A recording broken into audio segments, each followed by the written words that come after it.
घोटकी के मुलाजमीन यकीनी तौर पर 19 माह की तनख्वाहों की अदम अदायगी पर आज परेशान हो गए और 63 रोज गुजर जाने के बावजूद एहतजाज पर मजबूर हैं। भूख हड़ताली कैंप पर भी सरापा एहतजाज हैं, लेकिन किसी की कान पर जूं नहीं रह रही।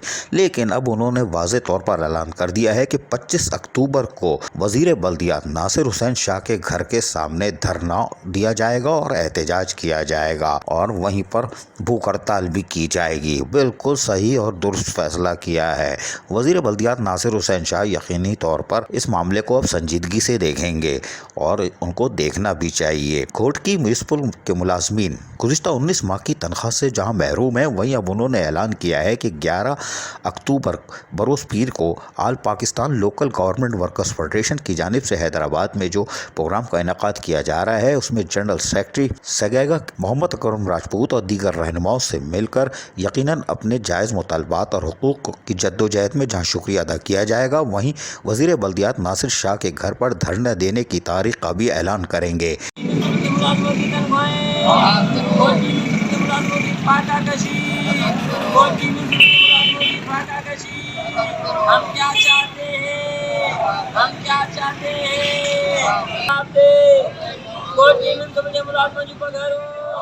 उनका कहना था कि 25 से 30 अक्टूबर को यकीनी तौर पर हम वज़ीर बल्दियात नासिर हुसैन शाह के घर के सामने धरना देने का ऐलान करेंगे।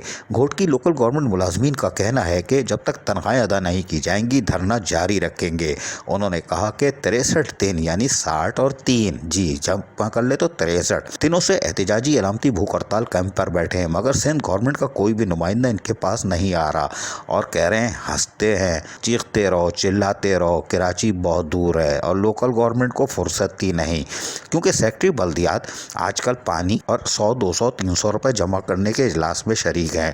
वो मुलाजमीन की तरफ नहीं देख रहे। कोई बात नहीं, यकीनी तौर पर घोटकी लोकल गवर्नमेंट के मुलाजमीन का वजीर बल्दियात सैयद नासिर हुसैन शाह के घर के सामने एहतजाज, धरना, भूख हड़ताल रंग ज़रूर लाएगा, इसलिए कि ये अकेले नहीं होंगे, इसमें बड़ी फिल्में भी उतरेंगी All Pakistan Local Government Workers Federation की भी। अजीज़ आरिफ, KBS बल्दियाती न्यूज़।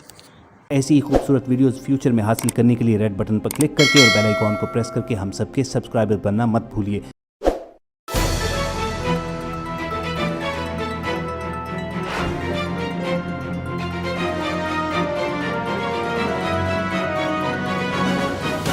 KBS बल्दियाती न्यूज़।